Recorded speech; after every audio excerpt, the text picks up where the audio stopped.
Okay, good evening, everybody.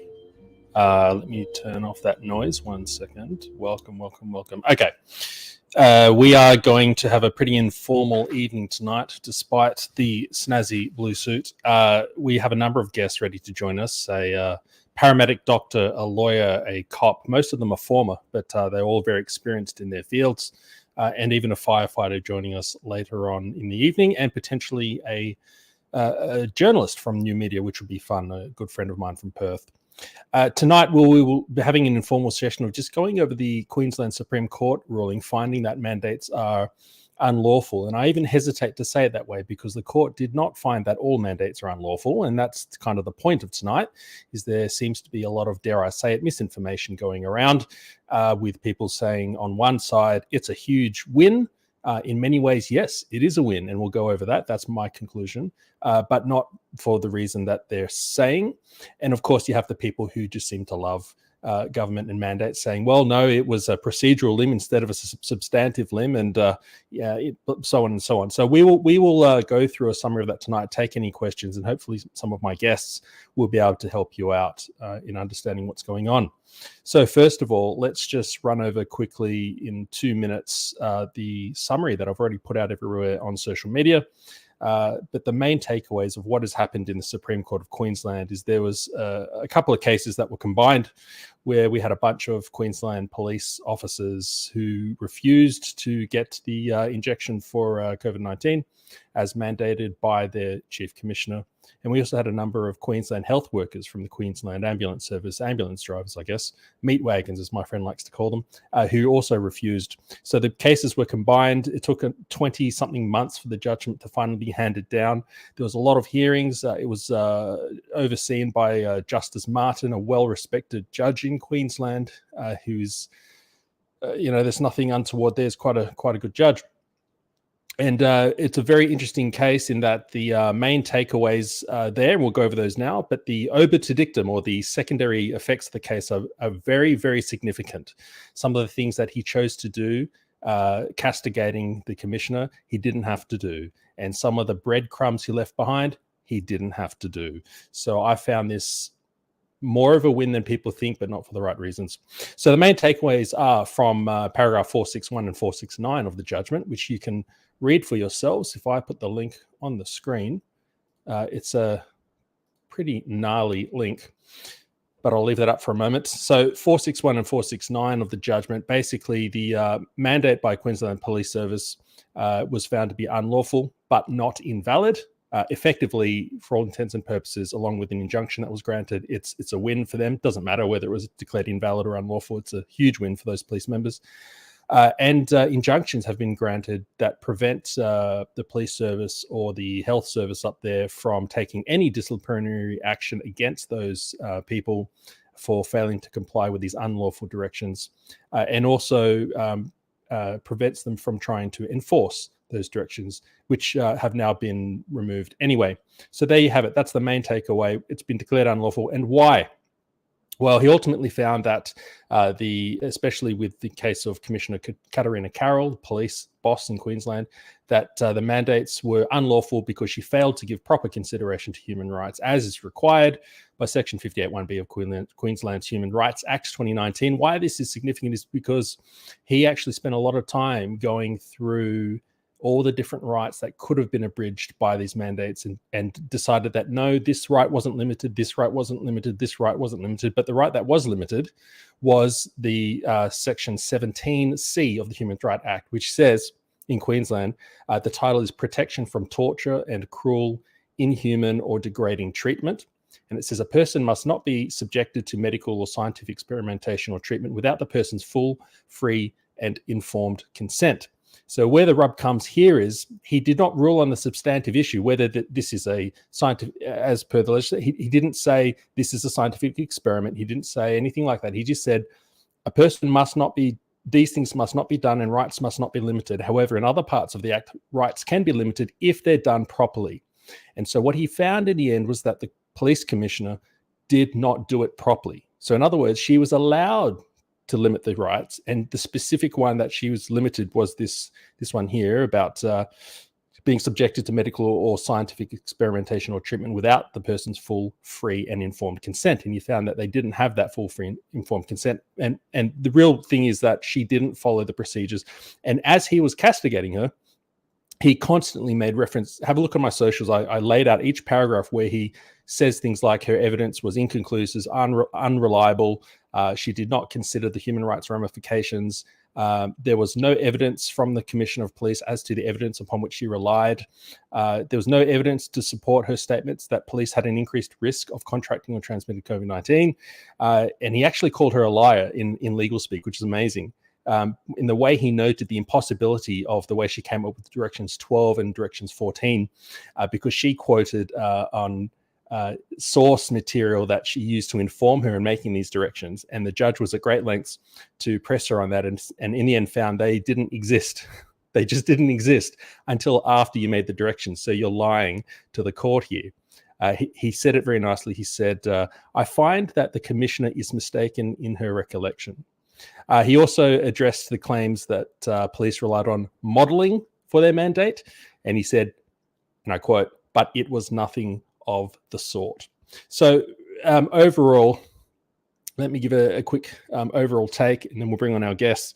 We have what some are saying, no, it's not a substantive win, it's a procedural win, because he did actually lay out that these mandates substantively can exist, but they have to be done in the right way. So that's the argument of people who are calling everyone cookers. They're saying, look, they're just saying she did it wrongly. And if she did it rightly, if she actually considered the human rights properly and documented them, that her mandate would have stood.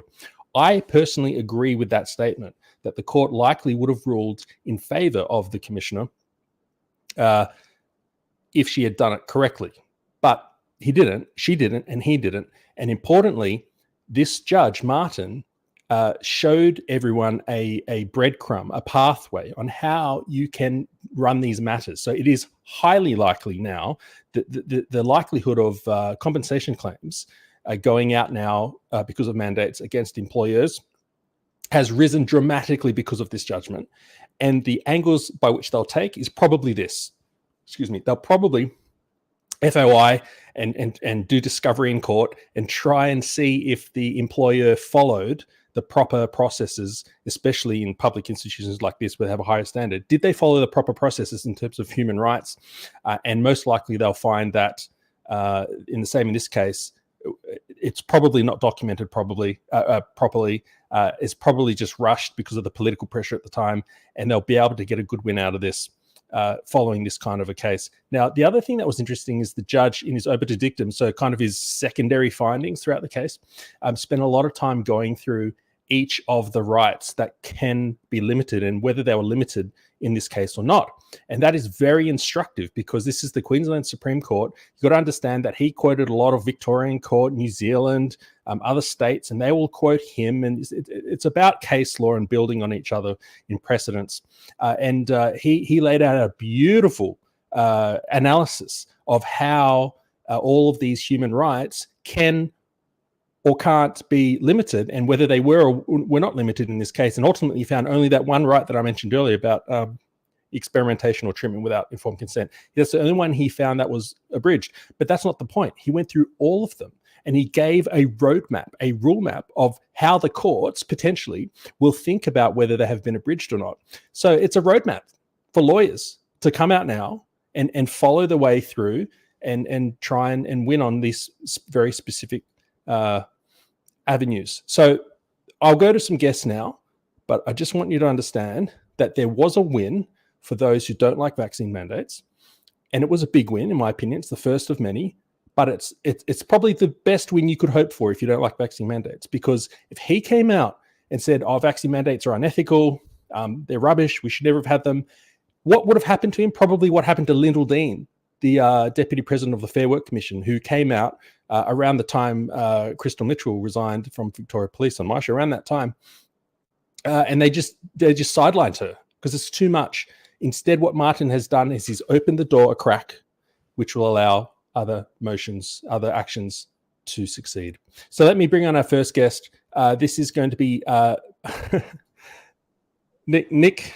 So affectionately known to me as Musaka, because I love moussaka. It's delicious. This is Nick Karamuzis. He's been on the show. I found his name hard to say originally, Karamuzis, but he's a lawyer of many, many years. And he did very well in business and then went out of the law and he decided to come back, honestly, out of the goodness of his own heart. Like, he doesn't need to be here doing this, but he's been involved with Self-Employed Australia and a number of very important cases running against mandates and terminations and all sorts of issues like this. What was the WorkSafe incident with Daniel Andrews? So, Nick, thank you for joining us tonight. I'd love to get your view on this case and also whether I have tripped over myself and said the wrong thing about my summary. No, you're looking good, buddy. First of all, I'd like to say I'm very happy to see your face. That's great. And thanks for inviting me on.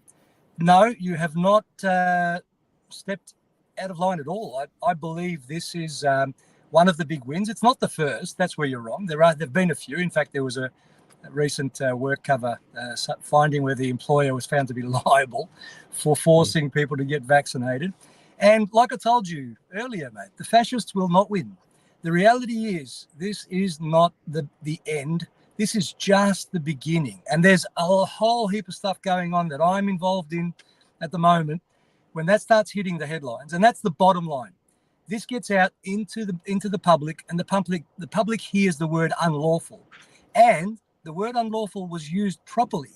It was unlawful. The reality is you can talk about whether it was valid technically, blah, blah, blah. But at the end of the day, I've got a judge who's saying this infringed human rights.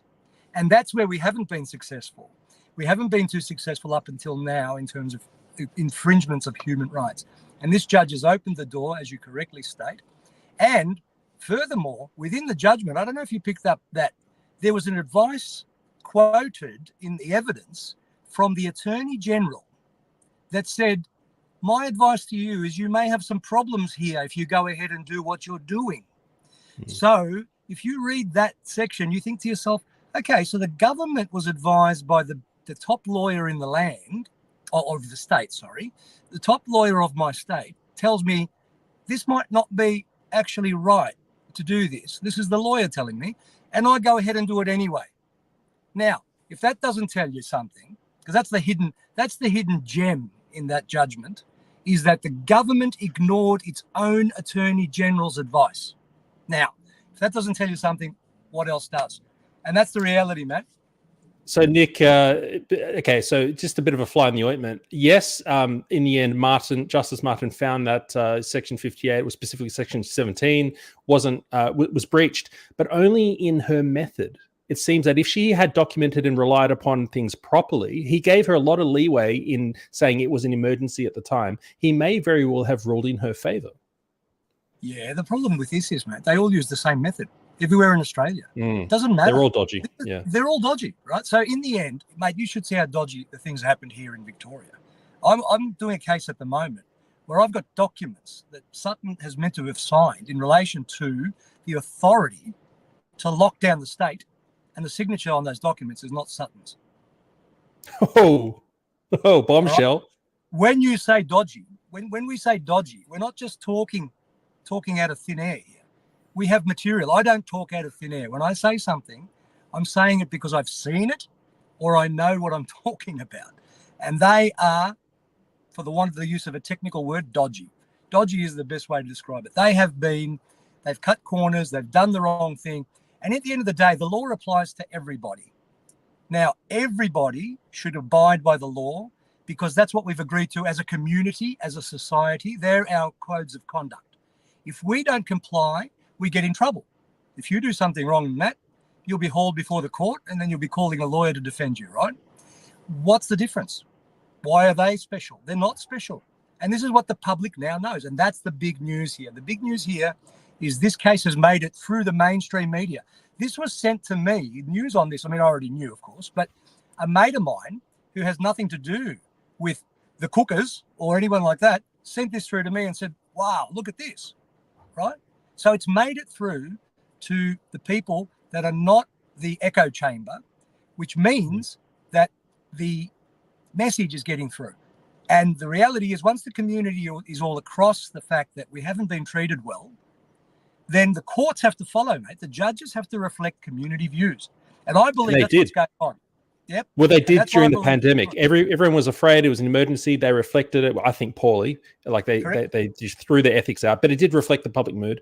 And now they're shifting again. Can I ask you, Nick, when I made a reference to the obiter, I found you've read the judgment, right? Yes. Yep. So, we read a lot of judgments being involved in law, and I was not used to seeing a COVID judgment where they didn't just merely attack the so-called anti-vaxxers. The Justice Martin went to extraordinary lengths to castigate the Commissioner of Police and Wakefield from Queensland Health. Did you detect a change in tone in the way he was almost breadcrumbing or setting people up here? Yes, Matt, this is what's going on, mate. It's turning. Things are turning, right?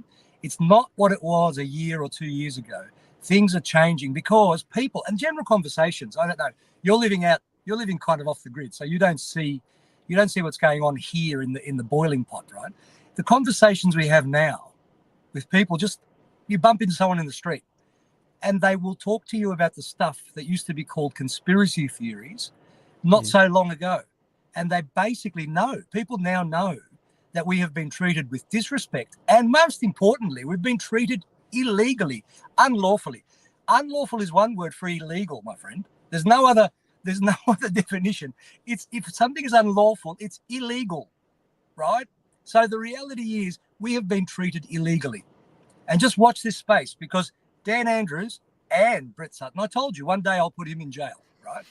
The reality is he has done illegal things. But he hasn't followed. He's done exactly what this has happened in Queensland. He hasn't followed procedure. Where is the health advice, Matt? Where is it? Still hasn't landed. I can't believe you've got false signatures or wrong signatures that you're about to. Look, I'm interested to hear about that. Now, listen, tonight, Nick, you can pop in and out whenever you like. I'm just going to add in someone else as well at the same time. But whenever you pop in, I'll see you down there and I can add you in. Feel free. We'll be here for an hour or two. The other thing I want to ask you, Nick, is this idea of unlawful instead of invalid, right? So if it was declared, I kind of think this is better this way, because if it was declared invalid, I feel like we would have been in a procedural fight. But the fact that he gave it and said to him, no, she validly had the power to do a mandate and restrict human rights on her employees. However, she screwed up human rights in the process. He's done a very good. You couldn't ask for a more onside judge if you wanted an onside judge to set you up for future wins. I don't think he was onside at all. I just think he did exactly the right thing in terms of the law. The reality is, he said, okay, there was a framework, and the framework was okay. So I'm not saying the framework is wrong or the framework is unconstitutional or anything like that. There's nothing wrong with the framework. And there's nothing wrong with that, going through that procedure, because that's how it was all set up. That's what he said. But the reality is, when you step over human rights in this fashion, it's unlawful, because you did not consider what other ways you could do all this stuff. You basically just said, no, that's it, we're doing this. And like I said, look at that nugget from the Attorney General. That's all you need to look at. We don't even need to discuss it any further. Just go and look at what the Attorney General's advice was, because he's the top lawyer of their land. So at the end of the day, if he says to you, we may have problems here, you should damn well listen. I think everyone should be on notice, right from small business fish and chip shop owners upwards, that at the end of the day, if you haven't done things right. I had an interesting discussion with Jay Vidinaj, a barrister from South Australia, saying that in the end, look, the government's probably going to leave small businesses holding the bag, as they always do. And even if you thought, oh no, I'm just following a government mandate, if those mandates are found to be unlawful, then you as an employer just fired your staff unlawfully.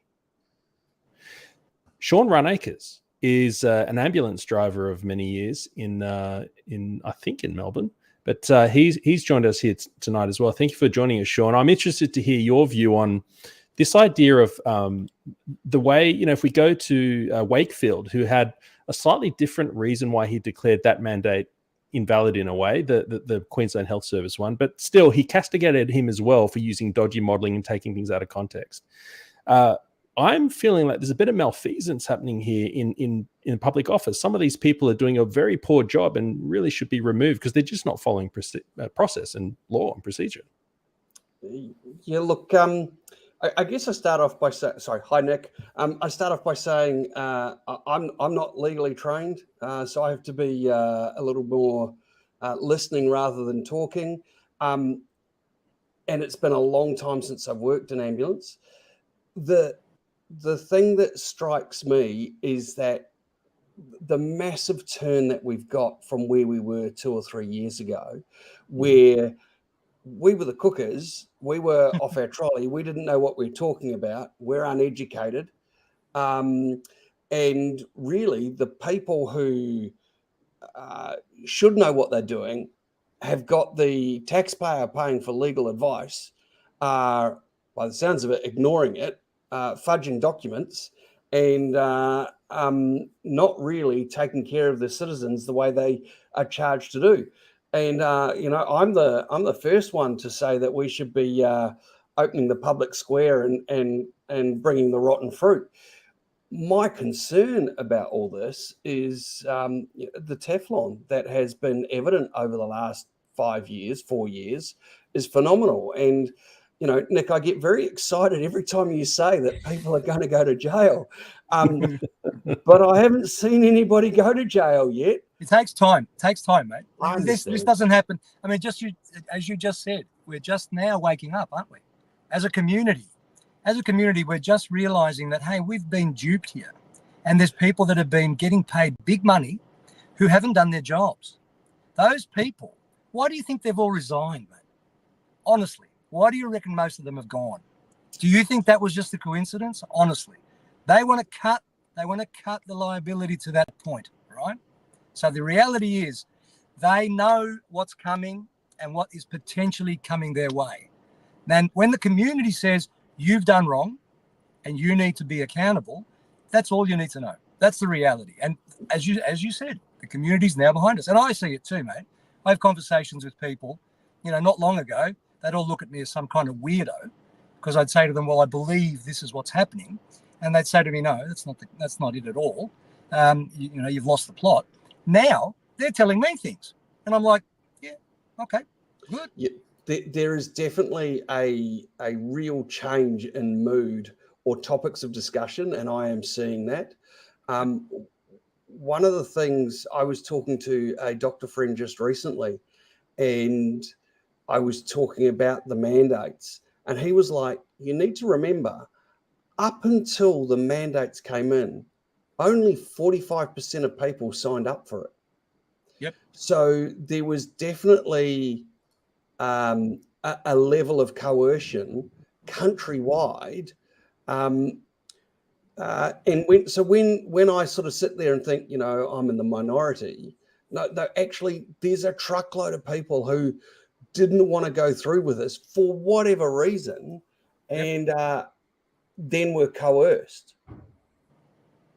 100%. I mean, there's no other definition of what happened than coercion. Anybody who tries to tell you anything else, I mean, I have no issue. I believe in freedom, total freedom to make your own choices. And I grew up and born in Australia, you know, in a free nation where everyone had opportunities to do whatever they wanted and make whatever choice they wanted. So you want to go and take a jab, mate, that's up to you. You don't want to do any due diligence, that's also up to you. However, the people that did the due diligence, or the people that were cautious, because my first reaction was, I need more information. That's all. I was just after some information. I don't normally, I mean, my whole life I've tried to be careful of what I put into my body. So I didn't suddenly just change my philosophy and say, yeah, I'll just take whatever I'm dealt. That's not going to happen. I'm going to ask you, what is in this? Because I even look at the food. I look at the food that I consume. How many grams of this has got it and how many grams of protein? I'm not going to just go, yeah, no worries, mate. Jab away. That's not going to happen.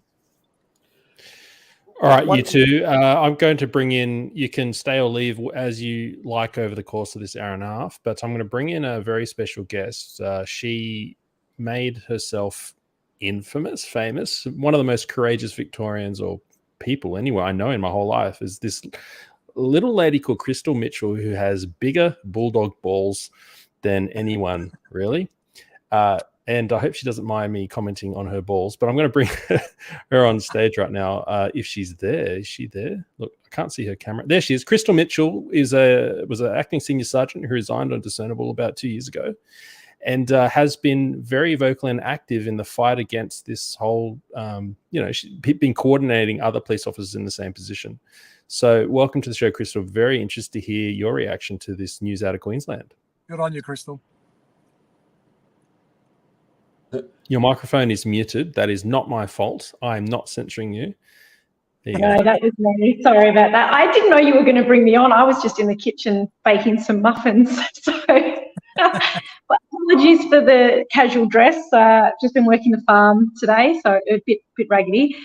But yes, really appreciated your breakdown of the judgment, and it was my understanding as well what you said in relation to the finding that the lack of the lack of checking around the human rights at 17C to determine what other avenues were available.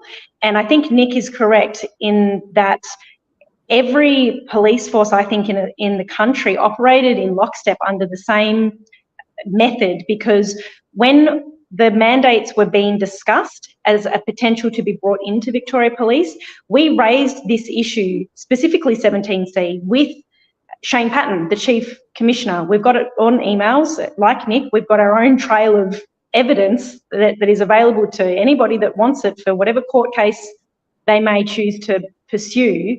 Send it to me, please. I will do, Nick. Cheers. So, Matt, I think this is similar to what we discussed in the interview around the politicisation of police forces, and perhaps this is much broader than Victoria Police.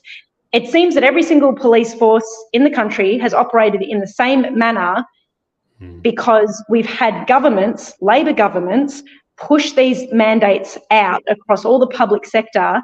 And so I think behind closed doors, there's been a direction to those police commands to say, get them vaccinated or get them out. And so they have operated in that manner, and they've done it mirrored across the country. One of the things you raised in our interview, Crystal, is you read out Lyndall Dean's dissenting judgment from the Fair Work Commission. 2 or 3 years later on, how is that looking today when she called it medical apartheid and so on? Do you think she's still got a job? Is she still in a role? I don't know. Where is she at? Don't know. We might need to check LinkedIn and see where she's at these days. I commend her for... Sorry, Nick, what were you going to say? I think she's still there. But she's not allowed to hear COVID cases. I find it extraordinary that, the old quote, you don't want to be a pioneer because all you get is an ass full of arrows. And you, Crystal, were one of those pioneers. Lyndall Dean was one of those pioneers. And Nikolai Petrovsky, who I interviewed today, bloody vaccine inventor, screwed over because he wouldn't take their vaccine. He wanted to take his own. I don't know why you do it, but we do need you people to do it out on the front line to pave the way. I sometimes ask myself that question as well, but it's not in my nature to not speak out against injustices. I mean, my history, Matt, as a ward of the state, I've got my files from when I was a kid, and even back when I was, 4, 5, 6, the paperwork talks about a very, very strong sense of right and wrong and justice. So I just think that some people have it ingrained in them and are prepared to make whatever sacrifices they need to make to speak out against injustice, and that's what Nick's done, I've done, and many, many other people. We just need more people to continue to do so, because I do think that there are people in our government areas, in the bureaucracy, that know much more information and have access to information that they could share. And in fact, they maybe would like to review whistleblower protection acts and legislation that exist in the various states, because there might be something there that can cover them, and they should come forward and release this information. What I find extraordinary is we've got a firefighter coming on later on tonight, hopefully, that they still have a mandate in some places like Victoria. I think SA might have one as well, but certainly Victorian Fire Brigade, Fire Rescue Victoria. How can you justify now, Nick, in this climate, the SA win in court, the Queensland win, the New York win, the New Zealand win, all for varying degrees, but how can you justify a mandate now? You can't, mate. That's the bottom line. You can't. They're hanging on to something that they shouldn't be hanging on to, and I believe that's just inertia. I don't think they know what to do. what would you do? I mean, you have been involved knowingly or unknowingly in something that's wrong, completely wrong. And now what do you do? Quit. You say quit I and you was get a wrong. job at the CSIRO. That's what you do. For those I watching, think on the Brett Sutton mandate- has moved to the CSIRO. Sorry, Sean. I was just going to say, I think on the mandates now, I don't believe they're in place in Victoria now, in the sense that there's a health, what do they call it? The Sutton signed off on. My understanding is that there's been legislation change, and Nick, you're probably all over this more than I am. There's legislation change that means it's written into employment law for the public sector to continue with those mandates. I don't believe there's public health orders anymore. Yeah, I'm not across it all. I'm not across. It changes. I mean, it's changed so much, and I don't know exactly what they've done. I don't think that it's completely gone, and I'm not sure whether it's written into employment law either, because you still have to abide by the law to impose any kind of mandate. Doesn't matter whether it's you got to eat some jelly beans or whether you got to get an injection. The reality is you've still got to comply with the OH&S laws and the standards that go with that. So at the end of the day, if something that's being prescribed is showing signs that it may not be safe, I don't think there's anything that can save you, mate. There's no law that can save you, and no one can save you. You're in trouble. You're on the wrong side of the. Shout out to Living Spirit Design. Says, or you could also get a job at Com Games and then housing. So that's what's his name? The COVID commander Jerome Weimer. Yeah, that's right. That's right. Oh, they've all got their little jobs lined up. I mean, is that a coincidence? Is that seriously, guys? Are we that naive? Is it a coincidence that these guys get these top-notch jobs lined up? As soon as they resign, they don't have to look around or have a sabbatical. They just straight away they just float into this high-paying job. Geez, I'd love to know what sort of money they're on too. Bloody hell! Yeah, 400,000 or 500,000 was on. Hey, so he Crystal, got $150,000 separation package before he got his most recent job. Jeez, come on, mate, he deserved it, didn't he? They're getting golden parachutes. They're not even jumping from the plane. Hey, Crystal, when I interviewed you, you mentioned that police officers will be held responsible for the way they use force or something. What was that about? Do you remember that? Despite command telling them to do otherwise. Yes, so that was, I think the context around that was police officers that were using force against protesters, and force that many people would have deemed was disproportionate to what was needed at the time. So that conversation was that those members will still be held to account they will have to justify the use of force that they issued at the time if the person that was injured or had that force used against them made a complaint, and that would be through Professional Standards Command. I mean, you can go to IBAC, but IBAC will just refer it straight back to Victoria Police anyway. They keep very few cases.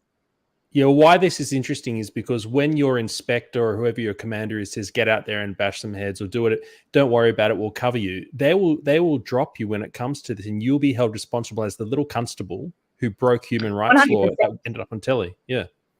100%. In police world, if you get a direction to do something, you better get it written down on paper, because if it's a verbal command only and you act on that, you are 100% on your own, because one thing that command is very, very good at is deny, deny, deny.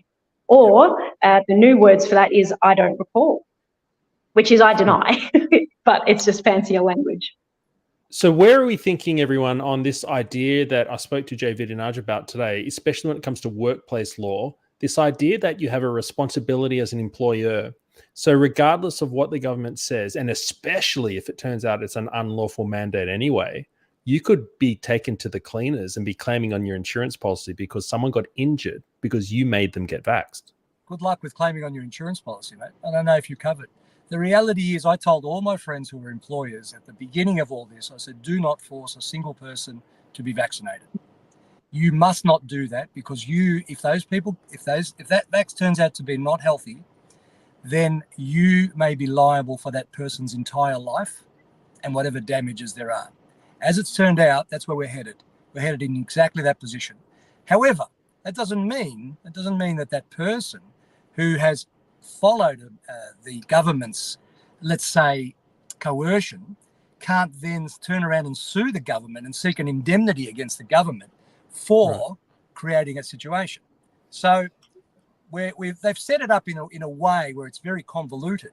But in reality, yes, I think that employers, and I've always thought this from the start.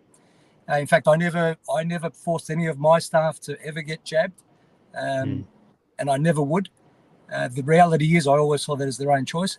I always thought that was a risk that they shouldn't take, and I made sure that I told all my friends not to go ahead and do that, because that's a risk that was not worth taking.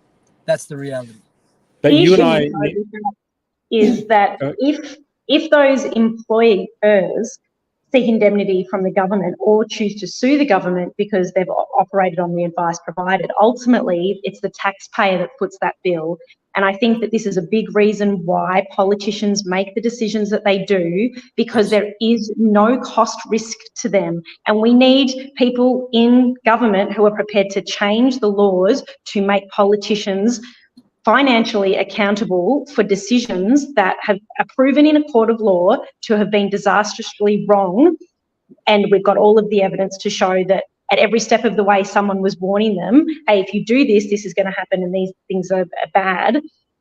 They should be held financially accountable. And if we had legislation that existed for that, I think simply having that legislation there would cause politicians to act and think differently about things that they choose to impose, because suddenly it's their financial back pocket on the line.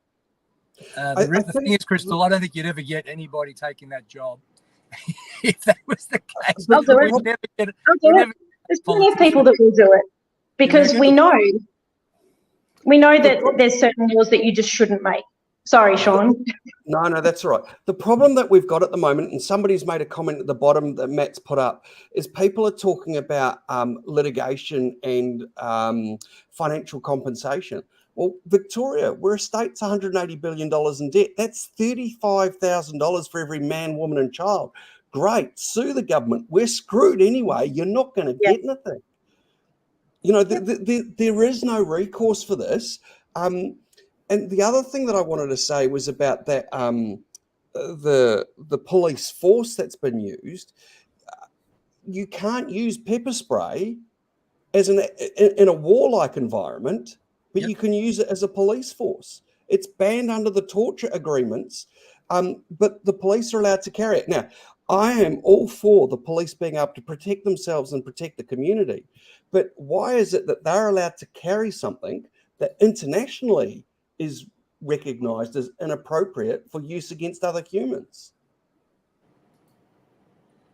Because they were doing us in, mate. They were just playing games. Seriously, at the end of the day, this was a psychological operation. They had an agenda, and that there was nothing going to stop it. But the reality is, there was a whole thing that happened at the Shrine of Remembrance in September 2021, which was a complete setup. And you know what? I'm defending a guy who was arrested at the Shrine at the moment, and we've asked for copies or a drive with all the cam footage. Well, not all the cam footage, actually. I just wanted to know, can I have the cam footage of my guy, the guy who arrested, the copper that arrested my bloke? I just want the cam footage. No, not available. There is no cam footage. Okay, so there was hundreds of police there, and there's not a single available camera footage. How? That's one of the most important events of the entire lockdown periods that we had, and there's not a single body cam. That's negligence. That's absolutely. It's not negligence. They don't want to give it to us. This is the same case where I've got these bogus signatures, right? The reality is they were doing stuff to us that was not legal, and it's all coming out, and they don't like it. And they're going to have to run, because we'll still find them, but they're going to have to run because they can put some distance between them and the ultimate penalty that they're going to pay. And what should happen? I'll tell you what should happen. What we need, and one of my pet projects, is to create a whistleblower protection union. So what happens in the whistleblower protection union? If you're a whistleblower and you've got information, you come to us, we'll protect you. We'll have a team of lawyers who will protect you for free. Not only that, we'll make sure you have employment within our union. We'll make sure you have employment, and we will make sure that if we ultimately get charges laid against the person that you nominate or you have actually helped charge, you'll have a reward. Just like we used to offer rewards, or I think we still do, offer rewards for the arrest or conviction of criminals. There should be no difference between that and what a whistleblower can do for you. So that's how you turn the tables on the people that are undertaking illegal activities against the public whilst getting paid by the public. Nick, we need to turn to also briefly the second case that was in this, Dr. Wakefield. So this is the Queensland Ambulance Service.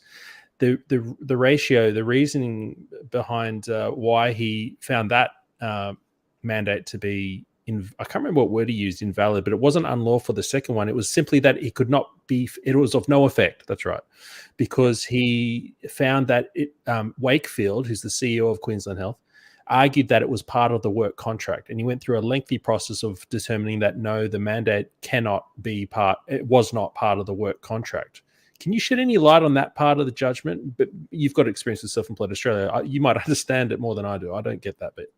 Look, I didn't get into that part too much, so I would be just bluffing if I tried to talk my way out of that question. So no, but I think it all had the same feel to me as I scanned through that.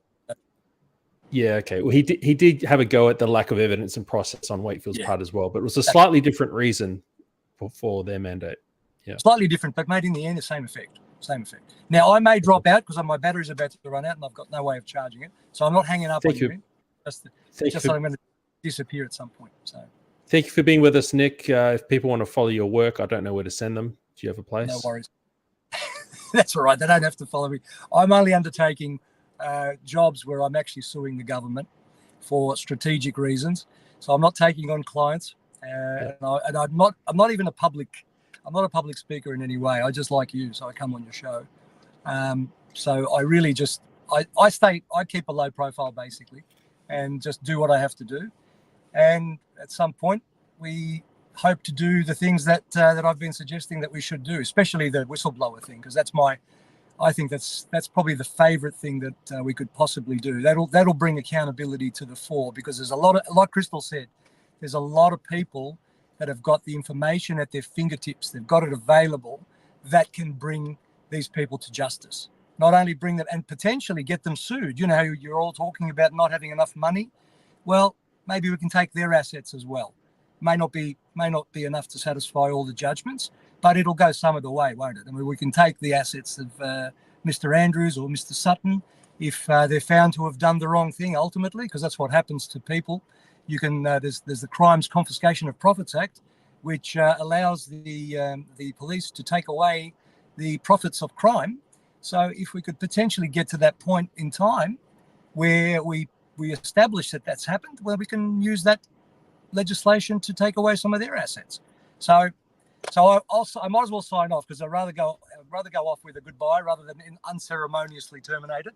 So enjoy the conversation, guys, and take care of yourselves. And Crystal, send me that stuff.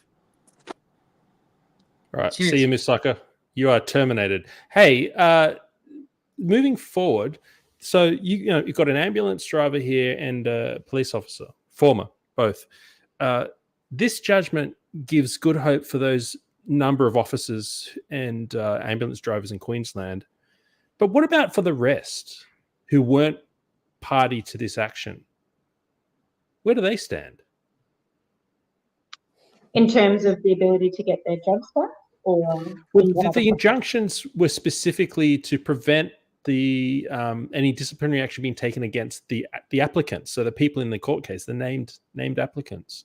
But there's a whole lot more people who didn't want to get vaccinated and were fired, or are still stood down without pay, or what have you. I'm just wondering what can they do now? Well, I'm sure that Supreme Court decision would weight very heavily on a lower court or a Fair Work Commission, whatever jurisdiction that intervenes in employment law that's separate to a Supreme Court or a federal circuit, that this decision would impact and be weighted quite heavily so that it could be referred to that in this decision, it was found to be X, Y, and Z, and therefore these employers were named to not be treated adversely for not taking the vaccine. And we would ask that, the situation is mirrored, I suppose, for these other people in other employment sectors, and that decision be to be carried forward. Okay, so really this decision is going to help them mount their own kind of protection negotiations or their own case at court, really? I think so, exactly like you said, Matt. It's a roadmap now. It's very clear with all of the conditions as articulated by His Honour, and it was 17C that he gave close attention to. And I highly doubt that there is any employer out there that was able to satisfy 17C and also fire an employee, because there are employers who did factor in 17C, and as a result of factoring in 17C, they made adjustments for those employees. Those employees worked from home, or they didn't have face-to-face customer contact. They made remediations, I suppose, for those employees to maintain their jobs, and that's how you overcome 17C. You can't assess against 17C and fire someone and, in my opinion, meet that burden to say that, yes, I assessed 17C human rights, I did these things, and then I still fired the person anyway. I just don't think that it cuts the mustard. I think I disagree with what you said earlier, that if the Chief Commissioner in Queensland had addressed 17C adequately, that you think that His Honour may have sided with her. I don't think so, because she still would have had a burden, a threshold to meet in terms of stating all of the things that she would have done to ameliorate the risk. And there was a plethora of things that she could have done before firing them. And she didn't do them. Yeah, okay. Well, it's a hypothetical world if someone did. I mean, I was an employer at the time as well, and we ran risks of fines of over $100,000 from Dan. And we took that risk because we thought, on balance, not only is it unethical, it's we might actually be sued down the line if my staff got sick from forcing them to get vaxxed. So someone asked earlier, notice that no one has ever been sued because they didn't mandate. No company or small business has been sued. You failed to mandate, and I got COVID and I got sick, and now I'm partly paralyzed. And that doesn't work because it's a negative action. It's not a positive action taken by the employer. If you were scared of COVID, you stay home, you look after yourself. You can't force the employer to make a mandate. And now Chris Hewitt asks, can this case be appealed? Yes, it can be appealed to the Supreme Court of Appeal and eventually to the High Court of Australia. But because of the way that Justice Martin has laid it out, it does not make sense to appeal it in that way, because this is why I like this judgment so much, because he didn't make any ideological statements and he didn't go out on a limb. He simply made it like a procedural error, which opens a door for those of us who believe these vaccine mandates are wrong. But how would you appeal it? Like, you'd have to say that the commissioner, even though she made up lies on the stand, even though she never documented anything and didn't make proper consideration, I just think it's a very difficult one to appeal. So isn't an appeal, doesn't it require it to be an error of law? Yes, that's correct. No new evidence is going to be able to introduce in any appeal. And essentially what they've got to say is that the presiding judge made a finding that was not open to them to make. Like, it's not just, there's two possibilities, the judge found one, but it could have been the other. There's the finding that's been found, and there is no other option. That option that the judge found is not open to them to find. I find it very hard to see how the appeal would take place. I found this judgment quite tight. I'm very impressed by his work, not because of the result, because of the way that he approached it, Justice Martin. Can you please post a link to the court transcripts from Gary Taylor? Yes, we did that earlier. I'll do that again now, but be aware that you won't be able to click on it. You'll have to write it down. So how would you, if you search... So if you go to Ostley and just go to Supreme Court of Victoria and search by date, I could do that yesterday. It came up on the 27th. I was looking for a file number they could search. But anyway, yeah, look at yesterday. But that's not the transcript. That's just the judgment. Oh, sorry. Yes, the judgment. Well, anyway, the link to the judgment is in all of my socials, Facebook, Twitter, Instagram. Not Instagram, but go look at my socials. You'll see it on the main thread. All right. So we have a case now where the door has been opened. Clive Palmer has come out and is flagging mass class actions, which, he says a lot of things a lot of the time. But in this case, it's looking pretty good. I think there's a lot of doors that have been opened. I think it's going to take a Clive Palmer or a Malcolm Roberts to do something about it, because for people like us, this is a $500,000 case. Well, Clive Palmer 200, can do 300. Pardon? It's a funny thing. When Clive Palmer during COVID, he ran the section, I think Section 92 of the Constitution about commercial intercourse between the states shall remain absolutely free. And the High Court decided that no, the writers of our Constitution, when they wrote absolutely free, they didn't mean absolutely free, right? So even when you got the right money, if it's the wrong time, you can still get a judgment against you. So yes, now times are changing. It may in fact change. But what I wanted to ask you both about is this curious case of this comes out, those who hate vaccine mandates are feeling vindicated somewhat, and they're crowing about their win, right? Even if it's a little bit embellished, it's still a win, as we've documented tonight. It's a pretty good win. And yet the other side is saying, it's just a procedural. Why do people feel so invested in playing down anybody winning at court or getting their job back or getting a payout? Why is it so important for them that people are crushed? I don't get it. I think it's more that they can't fathom being exposed as wrong and suck it in, and that they accepted the totalitarian nature of governments and police forces so willingly.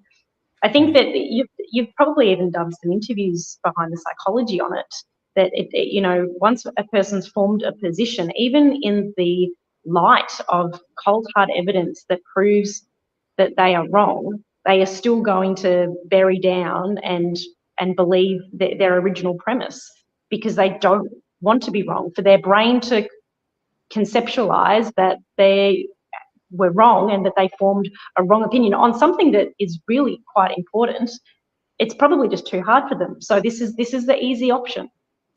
So there's something called the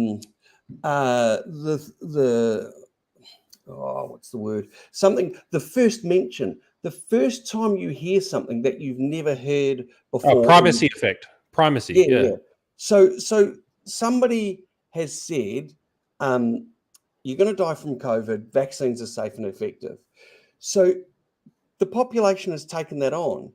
Every other piece of information that has been put before the population will be based on that foundational statement. Okay, this is going to kill me. The vaccine's safe and effective. And, I've got these people in the corner saying the vaccines are dangerous, but I've already been told by a reliable source that they're safe and effective.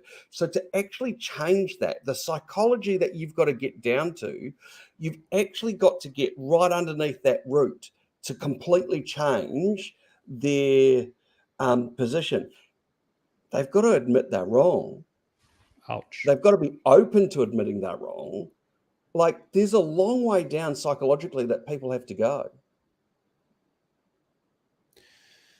If everyone jumps on my either Twitter, Spotify, or my website, where you can see the long form interviews, the most recent one I did with lawyer Jay Vidinaj, I opened the interview with a quote from Doug Little. He's a professor from Canada. And there was a screenshot on the screen. I can't show you right now. I don't know how to do screenshots on this. But he said, my position is we must make the lives of the unvaccinated a total misery and just keep escalating the exclusions. until we crush the resistance and break their spirit in order to force compliance and so that they learn not to resist government mandates. I'm hoping this kind of attitude that we've been talking about the last few minutes represents a minority in society. It seems unhinged. I think online I would disagree and say, no, it seems like it's a majority. But in real life, in face-to-face conversations with work colleagues, with people that you meet at council meetings, at the people that you speak to at your local shopping centre, I just don't think that it's as prevalent as perhaps social media indicates that it is. Mm. Well, I find it strange. I'm quite happy to talk to people of all sides and to entertain the idea that I'm completely wrong. On that note, just a quick add. The reason why we are here tonight is because we have a few people supporting Discernible at discernible.locals.com. You can head over there if you'd like to as well. For example, tonight, literally, we had to sign up to StreamYard for a day. So that's cost $70 Australian. So it would be cool if we could all put in $3 or something and pay for tonight. Anyway, totally optional. So anyway, this is it. Anything else you want to say? Everyone, the journalists can't join us. The Fiery hasn't shown up, but I have been more than impressed with both of you. What do you have to say after that? I'm dumbfounded by the fact that this has even happened. I never thought this would happen. Honestly, I just given up thinking, oh well, Australia just loves to be ruled and smashed, and that's just the end of it. I'm quite hopeful that with a change of government locally, and I mean state by state, because Liberals were in power when many of these enforcements were brought in at a federal level, but at a state level, I really hope that a change of government will see more inquiries into the COVID response, into mandates, into the way people were treated with their jobs, with their access to things within the community, and that if people thought robo-debt was a big deal, my God, wait until we actually have the inquiries, where we've got, I don't know, people like Malcolm Roberts, Craig Kelly, Pauline Hanson, libertarians up in the federal political sphere, all of those people debating and bringing to the mainstream people the travesties of what government did nationwide. It will be a million times greater than robo-debt. Yeah, I'm not confident that we're going to get a resolution anytime soon. I think there's a lot of people who have a vested interest, and I think there is a real push by the two major parties to push this away and not deal with it. I mean, Albanese came in and he was very clear that there was going to be a full Royal Commission, and I don't even know what we've got now, but it's not anything useful. I'm a bit disillusioned with how the political class are actually leading us, and that's not to bag one side or the other. I think overall, we've got what we've deserved with regards to our politicians for the last 20 years. Well, there you go, people. To summarize, there was quite a big change in our legal, the legal winds are changing, not just in this case, but in other cases, and not just in cases. The way that the judges talk in their judgments used to be quite aggressive, and you can definitely see that tone coming away now in the judgments. There seems to be a rationality returning. And someone asked in the comments about Matthias Desmond, mass formation. He doesn't like the word psychosis. But anyway, I've interviewed him. Go to discernible.io. The interviews are all on the website where he goes into that whole thing. There's a number of you who have been asking in the comments about things like the World Health Organization's pandemic treaty. These are just things that we can't cover everything tonight. But I would encourage you to seek out other pages like we just went to a conference. Sean and I went to one, ASF, Australians for Science and Freedom, hosted by Gigi Foster. They've just released, I spoke at it as well, so you can catch my chat there, but they had extensive chats. It's like 25 hours of experts who came to Sydney, and I filmed it all, and it's published on their website. Just search Australians for Science and Freedom. And there are people in there speaking very eloquently on what the pandemic treaty is, how it could be embraced or how it could be stopped and why it should be stopped and that whole deal. So the information's out there. Thank you very much, everyone, for joining us who are live viewers, and thank you to the three that joined us tonight. And any parting words, anyone? Some wisdom? You got no wisdom? Thumbs up. Okay. Viva la libertad. Sorry? Viva la libertad. Oh, Argentinian in the house. Isn't he great? Yep. Okay. I'm surrounded by libertarians. Help me. Okay. Well, anyway, I'll end with a quote. What's that quote about atrocities? If they can convince you of absurdities, yes, they can make you commit atrocities. So let's make sure that we don't buy into the absurdities of the day. Good night, everyone.